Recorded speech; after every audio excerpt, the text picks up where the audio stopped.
अस्सलाम वालेकुम। और आइए जानते हैं कि हम पित्ते की पथरी से कैसे बच सकते हैं।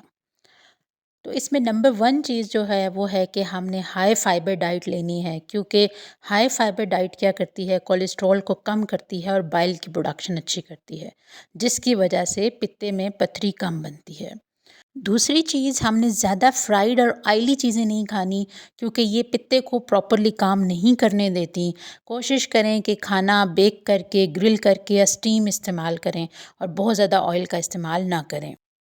तीसरी चीज़, हमने पानी का इस्तेमाल ज़्यादा करना है, ताकि पित्ते में पानी की वजह से हाइड्रेशन रहे, डिहाइड्रेशन ना हो और हमारा जो पित्ता है वो प्रॉपरली वर्क करे।